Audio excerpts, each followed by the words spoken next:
Hello बच्चों, आज अपन पढ़ेंगे अलग अलग टाइप की थ्योरीज। अपन पहले पढ़ चुके थे जो कोऑर्डिनेशन कंपाउंड के अंदर आईपीएसी नोमेनक्लेचर क्या होता है, लिगेंड्स क्या होते हैं, उन सब की अपन चर्चा कर चुके हैं। आज अपन स्टार्ट करने वाले हैं कोऑर्डिनेशन कंपाउंड की अलग अलग थ्योरीज। ठीक है, उसमें अपन तीन थ्योरीज अपन पढ़ेंगे। सबसे पहले अपन पढ़ेंगे वार्नर थ्योरी। सबसे पहले अपन क्या पढ़ेंगे? Warner theory. उसके बाद अपन पढ़ेंगे वैलेंस बॉन्ड थ्योरी। उसके बाद में अपन पढ़ेंगे क्रिस्टल फील्ड थ्योरी। तीन टाइप की थ्योरीज हैं जो अपन पढ़ेंगे। ठीक है, तो बच्चों अपन स्टार्ट कर रहे हैं आज वार्नर थ्योरी। जो आपकी वार्नर थ्योरी है, वो जो आपका कॉम्प्लेक्स कंपाउंड है उसकी वैलेंसी को क्या करती है बेटा? डिस्क्राइब करती है। किसको डिस्क्राइब करती है? वैलेंसी को डिस्क्राइब करती है। ठीक है, तो जो आपकी वार्नर थ्योरी है उसके अकॉर्डिंग जो आपका कॉम्प्लेक्स कंपाउंड है उसकी दो टाइप की क्या होती है? वैलेंसी होती है।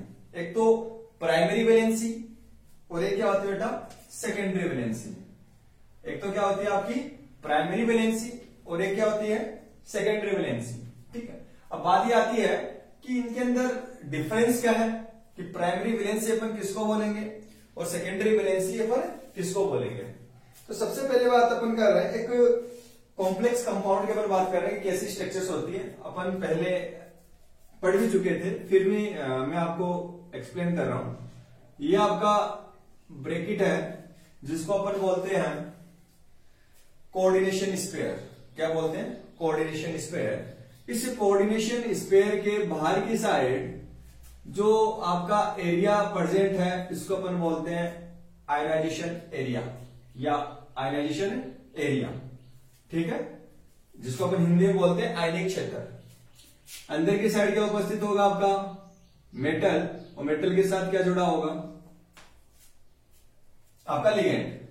ठीक है, तो जो आपका आयनाइजेशन एरिया के अंदर जो भी आपका आयंस प्रेजेंट होंगे, अगर उसको आप सॉल्यूशन के अंदर डालोगे तो क्या होगा? आयनाइज होगा। बट ब्रैकेट के अंदर जो प्रेजेंट जो आपके लिगेंड हो चाहे कुछ भी हो, ये आयनाइज नहीं होगा। जो आपका आयनिक क्षेत्र आयनाइजेशन एरिया के अंदर प्रेजेंट जो भी आपके आयंस होंगे वो क्या होंगे? अगर इसको आप वाटर के अंदर किसी के अंदर आप डालोगे, सॉल्वेंट के अंदर, उसका अगर सॉल्यूशन अगर आप बनाओगे तो वो क्या हो जाएगा बेटा? आयनाइज हो जाएगा। तो आपकी जो प्राइमरी वैलेंसी है वो क्या है बेटा? आयनीकृत है, मतलब आयनाइजेबल है। वो आयनीकृत हो सकती है, जो आयनों के द्वारा क्या होती है बेटा? संतुष्ट होती है। आयनों के द्वारा क्या होती है? संतुष्ट होती है। क्लियर है? सेकेंडरी वैलेंसी क्या होती है? जो आयनीकृत नहीं हो, जो आयनाइज्ड नहीं हो, उसको अपन क्या बोलते हैं? Secondary valency. आयनाइज्ड कौन नहीं हो रहा?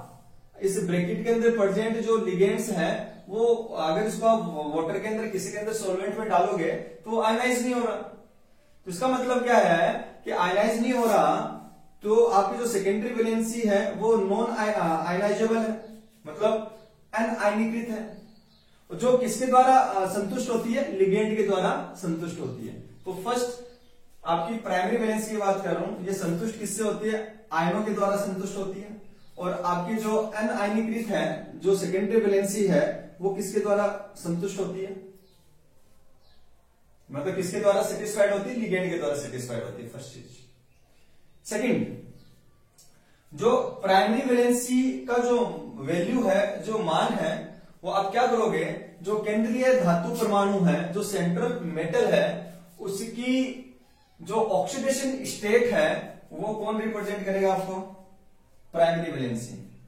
तो कई बार क्वेश्चन आ जाता है कि इसकी कोई भी आपको कोऑर्डिनेशन कंपाउंड लिख के दे दिया जाएगा, पूछा जाएगा कि इसकी प्राइमरी वैलेंसी क्या है, तो आप क्या करोगे कि जो आपका सेंट्रल मेटल है उसकी आप क्या बताओगे? Oxidation state. और ऑक्सीडेशन स्टेट निकालने के बाद आप बताओगे कि जो उसकी ऑक्सीडेशन स्टेट आई है वो उसकी क्या होती है? प्राइमरी वैलेंसी होती है। उसकी क्या होती है? प्राइमरी वैलेंसी होती है। ठीक है, तो इसमें लिखा गया है प्राइमरी वैलेंसी का मान संकुल यौगिकों के केंद्रीय धातु परमाणु के ऑक्सीडेशन स्टेट के क्या होती है? बराबर होती है। बट जो सेकेंडरी वैलेंसी है वो क्या होती है? जो केंद्रीय धातु परमाणु की जो संयोजकता है, केंद्रीय धातु परमाणुओं की या अपन बोल सकते हैं केंद्रीय धातु परमाणुओं की जो समन्वय संख्या है, मतलब कोऑर्डिनेशन नंबर है, वो क्या होती है? सेकेंडरी वैलेंसी होती है। वो क्या होती है? Secondary valency. जो कोऑर्डिनेशन नंबर क्या होता है आपका? कोऑर्डिनेशन नंबर क्या होता है कि जो आपका सेंट्रल मेटल है वो लिगेंड के साथ कितना कोऑर्डिनेशन बॉन्ड बना रहा है, कितना उपसहसंयोजक बंध बना रहा है, वो उसकी क्या होती है? समन्वय संख्या होती है। वो उसकी क्या होती है? समन्वय संख्या होती है। क्लियर? ये क्या होती है बेटा? अदिशात्मक होती है, नॉन डायरेक्शनल होती है। ये क्या होती है? नॉन डायरेक्शनल होती है। क्यों होगी अपन आगे चर्चा करेंगे, बट ये क्या होती है? डायरेक्शनल होगी। और अगर ये डायरेक्शनल है तो जो आपका कोऑर्डिनेशन कंपाउंड है उसकी ज्योमेट्री को भी क्या करती है? डिसाइड करती है। उसकी ज्योमेट्री को भी क्या करती है? डिसाइड करती है। इसका अपन वर्ड समझते हैं कि ये नॉन डायरेक्शनल है, ये आपका डायरेक्शनल है। ये आपकी क्या है? डायरेक्शनल है, ये आपकी नॉन डायरेक्शनल है। ठीक है? क्यों?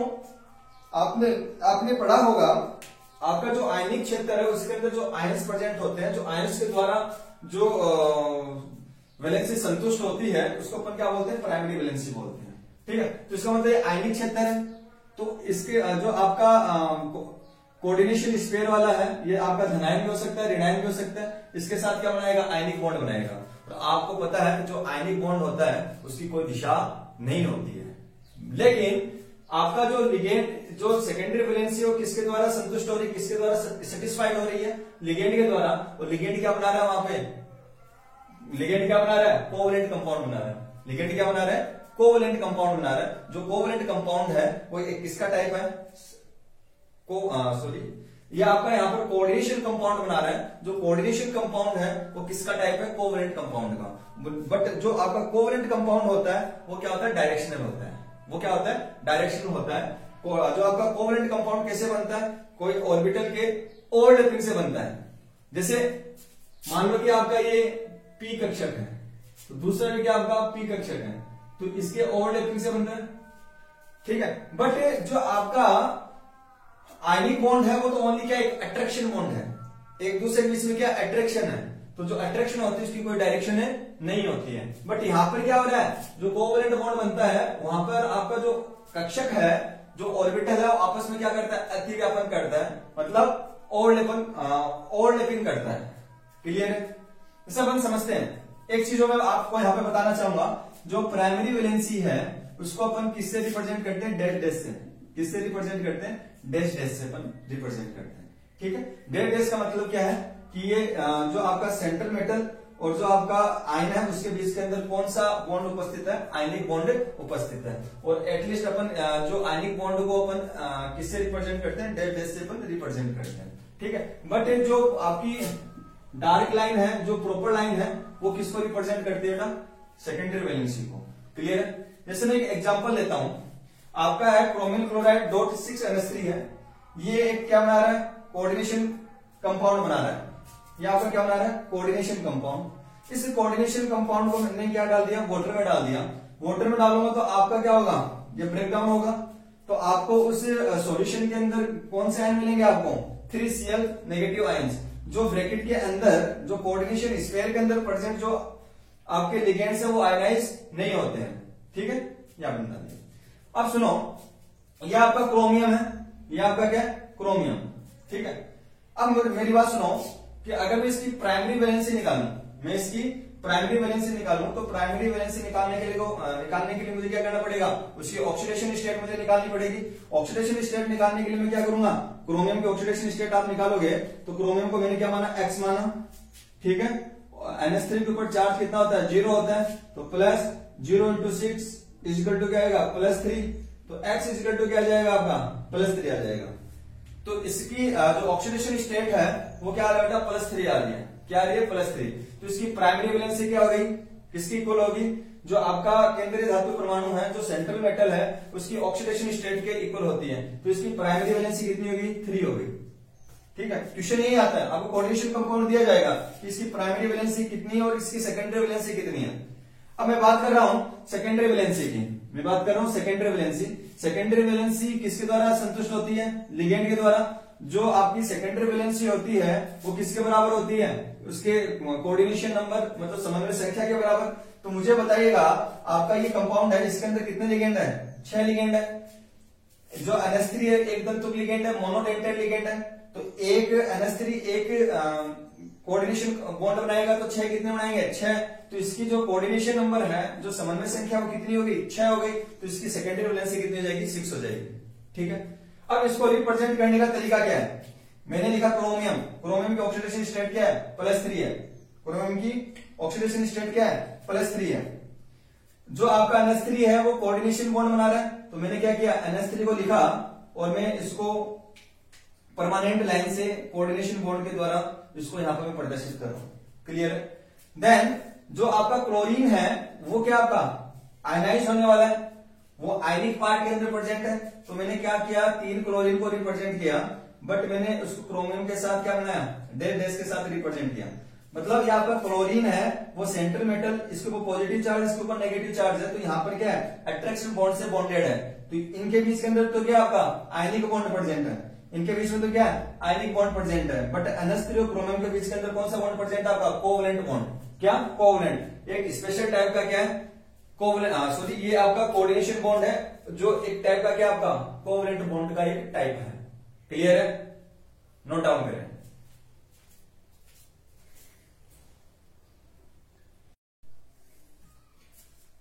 हेलो बच्चों, अपन नेक्स्ट एग्जांपल ले रहे हैं। ठीक है, एक एग्जांपल है कोबाल्ट Cl3.4NH3। ये एक कोऑर्डिनेशन कंपाउंड बना रहा है, CONH3,4Cl2। ब्रैकेट के अंदर जो आयनिक क्षेत्र के अंदर क्या उपस्थित है? आपका क्लोरीन। अगर इसको आप किसी सॉल्वेंट के अंदर डालते हो तो ये आयनाइज होगा।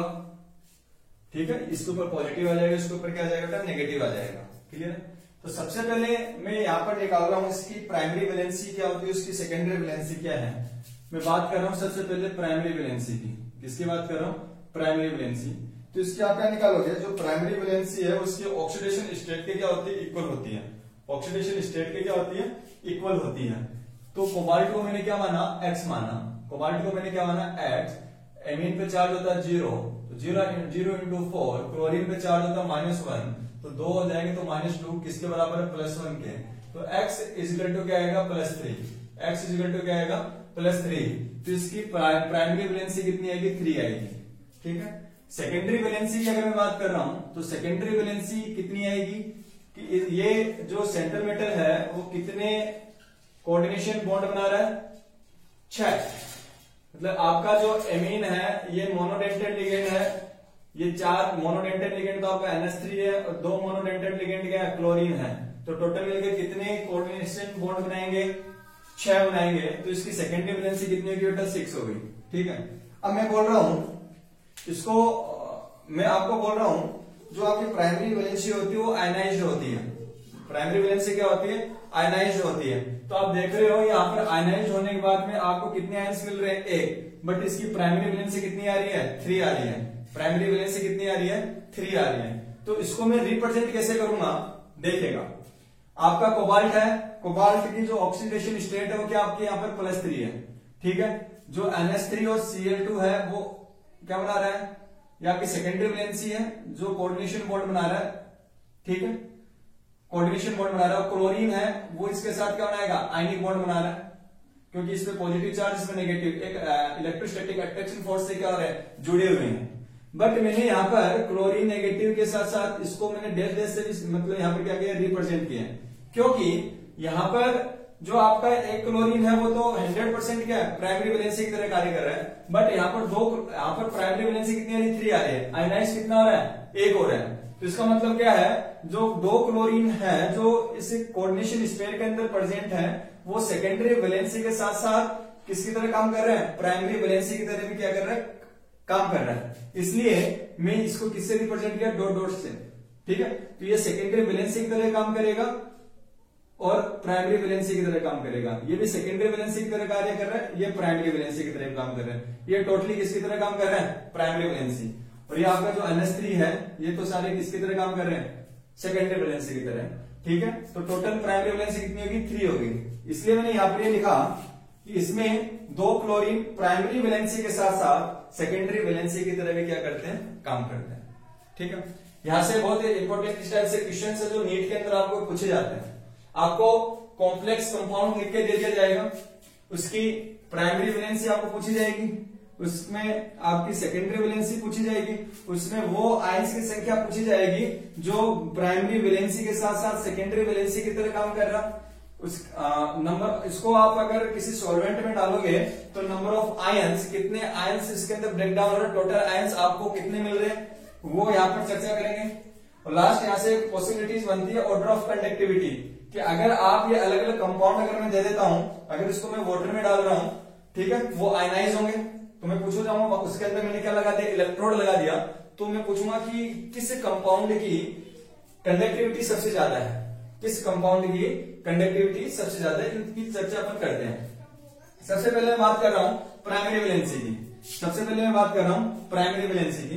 प्राइमरी वैलेंसी किसके इक्वल होती है, आपकी जो सेंट्रल मेटल है उसकी ऑक्सीडेशन स्टेट के इक्वल होती है। तो आप प्लेटिनम को क्या मानोगे, एक्स मानोगे, क्या मानोगे, एक्स। इसको आप ब्रेक डाउन कर दो, इसको आप क्या करोगे, ब्रेक डाउन करोगे तो 4 इधर की साइड आ जाएगा और नेगेटिव इधर की साइड आ जाएगा। तो x इजिकल टू क्या आएगा, x इजिकल टू क्या आएगा, 4 आएगा, x इजिकल टू क्या आएगा, 4। इसके अंदर भी इसकी ऑक्सीडेशन स्टेट क्या होगी, 4 होगी। इसी टाइप से आप निकालोगे, इसके अंदर 4 होगी, इसके अंदर क्या होगी, 4 होगी। तो इसकी प्राइमरी वैलेंसी कितनी है, 4, इसकी प्राइमरी वैलेंसी 4, इसकी प्राइमरी वैलेंसी 4, इसकी प्राइमरी वैलेंसी 4। सेकेंडरी वैलेंसी कितनी है, 6 मोनोडेंटेड लिगेंड, यहाँ भी 6 मोनोडेंटेड लिगेंड, यहाँ भी 6 मोनोडेंटेड लिगेंड, यहाँ भी 6 मोनोडेंटेड लिगेंड। तो इसकी सेकेंडरी वैलेंसी क्या होगी, 6, जो 6 क्या बना रहा है, कोऑर्डिनेशन बॉन्ड बना रहा है। अब पूछा जा रहा है प्राइमरी वैलेंसी सेकेंडरी वैलेंसी की अपन बात कर ली थी, जो क्लोरीन है उसके ऊपर बात कर रहे हैं। तो इसमें क्वेश्चन पूछा जाता है कि जो कितने क्लोरीन है जो प्राइमरी वैलेंसी के साथ साथ सेकेंडरी वैलेंसी की तरह भी क्या कर रहा है, कार्य कर रहा है। प्राइमरी वैलेंसी के साथ साथ सेकेंडरी वैलेंसी की तरह भी कार्य कर रहा है। जैसे मैं इसके एग्जांपल ले रहा हूं, यहाँ पर प्राइमरी वैलेंसी 3 है, बट आयनाइज होने वाला एक ही क्या आयंस है। तो यहाँ पर जो ये क्लोरीन है वो तो ओनली प्राइमरी वैलेंसी की तरह काम कर रहा है, बट ये 2 क्लोरीन है वो सेकेंडरी वैलेंसी के साथ साथ प्राइमरी वैलेंसी की तरह भी कार्य कर रहा है। तो इसी टाइप से आपको यहाँ पे बताना है, इसी टाइप से आपको यहाँ पे बताना है। तो जो आपका क्लोरीन है वो 4 के 4 क्लोरीन बाहर की साइड उपस्थित है, तो ओनली किसकी तरह काम कर रहे हैं, प्राइमरी वैलेंसी की तरह। तो इसमें कितने क्लोरीन आयन है जो प्राइमरी वैलेंसी के साथ सेकेंडरी वैलेंसी की तरह कार्य कर रहा है, 0, क्योंकि सेकेंडरी वैलेंसी क्या होती है कि आपका क्लोरीन हो किसकी तरह काम करे, सेकेंडरी वैलेंसी, मतलब लिगेंड की तरह कार्य करे। तो यहाँ पर जो क्लोरीन आयंस है वो 0 है, जो सेकेंडरी वैलेंसी की तरह कार्य कर रहा है। बट इसके अंदर कितने उपस्थित है, 1, कितने उपस्थित है, 1। प्राइमरी वैलेंसी 4 है, 3 आयनाइज हो रहा है, 1 अंदर की साइड उपस्थित है। बट जो क्लोरीन है वो सेकेंडरी वैलेंसी के साथ साथ प्राइमरी वैलेंसी की तरह क्या कर रहा है, कार्य कर रहा है। तो यहाँ पर कितने क्लोरीन है जो सेकेंडरी प्राइमरी वैलेंसी के साथ साथ सेकेंडरी वैलेंसी की तरह कार्य कर रहा है, 1। इसमें कितने होंगे, 2, इसमें कितने होंगे, 3। क्लियर है। अब पूछा जा रहा है कि इसको मैं ब्रेक डाउन करता हूं, अगर किसी सॉल्वेंट के अंदर डालता हूं तो कितने आयंस आपको देखने को मिलेंगे। तो अगर इसको आप ब्रेक डाउन करते हो तो 4 तो क्या मिलेंगे आपको, क्लोरीन, 4 तो क्लोरीन और 1 ये, तो 4 तो क्लोरीन एनायंस मिलेंगे और एक आपका कोऑर्डिनेशन जो आयंस है जो पॉजिटिव चार्ज वाला वो मिलेगा। तो टोटल कितने आयंस मिलेंगे, 5। कितने, टोटल कितने मिलेंगे, 5। कितने मिलेंगे, 5। इसमें कितने मिलेंगे, 3 और 1 4। इसमें कितने मिलेंगे, 2 तो ये मिलेगा और 1 आयन से मिलेगा, 3। और इसमें कितने मिलेंगे, 2। कितने मिलेंगे, 2। ठीक है। अब क्वेश्चन आता है कि ऑर्डर ऑफ कंडक्टिविटी। तो अगर आपको पता है कि कोई इलेक्ट्रोलाइटिक सेल है, जितने ज्यादा आयंस के अंदर अगर वो ब्रेक डाउन होता है, जितने ज्यादा आयंस अगर आपको सॉल्यूशन के अंदर मिलते हैं तो उनकी मूवमेंट क्या होगी, उतनी ज्यादा होगी, और जितनी ज्यादा मूवमेंट होगी उसकी कंडक्टिविटी क्या होगी, उतनी ज्यादा होगी। इसका मतलब जो मैं कंडक्टिविटी की अगर मैं बात कर रहा हूं, जो कंडक्टिविटी है, conductivity is directly proportional number of ions, number of ions, जिसके अंदर जितना ज्यादा नंबर ऑफ आयंस ज्यादा मिलेगा उसकी कंडक्टिविटी क्या होगी, उतनी ही ज्यादा होगी। तो इसमें कितने आयंस देखने मिल रहे हैं, 5, इसमें 4, इसमें 3, इसमें 2। तो कंडक्टिविटी ऑर्डर किसका ज्यादा हो जाएगा, सबसे ज्यादा फर्स्ट का। सबसे ज्यादा किसका हो जाएगा, फर्स्ट का। फर्स्ट के बाद में सेकंड, सेकंड के बाद में थर्ड, सबसे कम क्या होगा, फोर्थ होगा। क्लियर है। अब नेक्स्ट क्वेश्चन की बात अपन करते हैं, इसको आप नोट डाउन करो, नेक्स्ट क्वेश्चन की अपन बात करते हैं।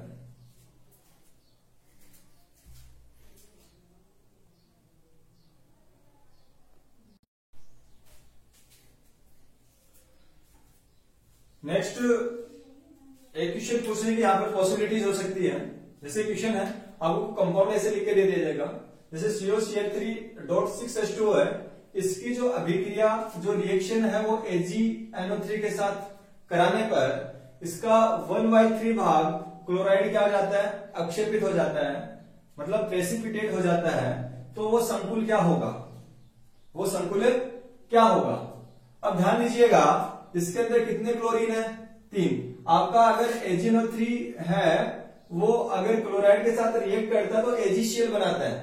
जो AgCl है उसकी जो प्रेसिपिटेशन होगा वो क्या होगा, व्हाइट कलर का होगा। प्रेसिपिटेशन क्या होगा, व्हाइट कलर का होगा। ठीक है, तो इसमें क्या बोला जा रहा है, अगर इस कंपाउंड की रिएक्शन, एक कोऑर्डिनेशन कंपाउंड है, इसको एकदम नॉर्मल फॉर्म के अंदर लिख के दिया गया है, इसकी रिएक्शन AgNO3 के साथ करवा रहा हूं तो 1/3 भाग क्लोराइड क्या हो रहा है, अक्षेपित हो रहा है।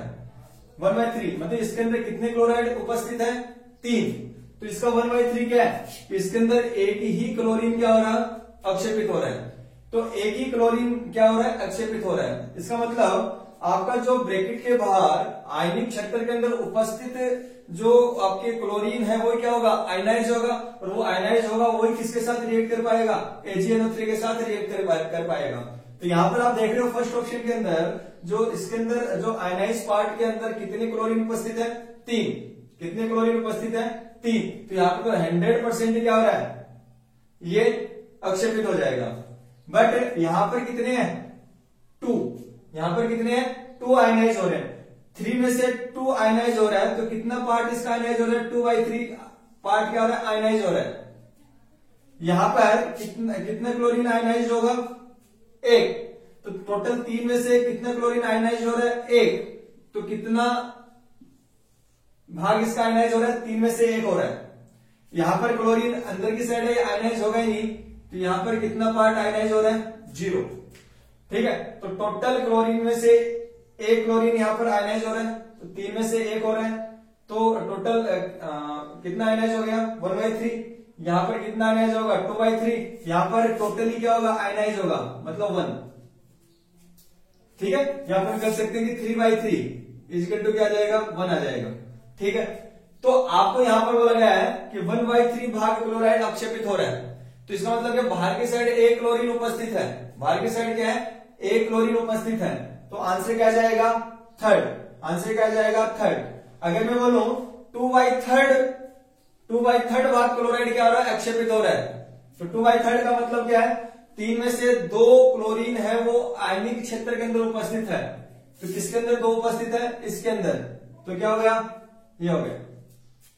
ठीक है, अगर आपको बोले कि कोई भी आपका क्लोराइड अक्षेपित नहीं हो रहा है, तो अक्षेपित नहीं हो रहा है इसका मतलब वो आयनाइज नहीं हो रहा, वो ब्रैकेट के अंदर क्या उपस्थित है, तो इसका मतलब आंसर क्या जाएगा, 4th जाएगा।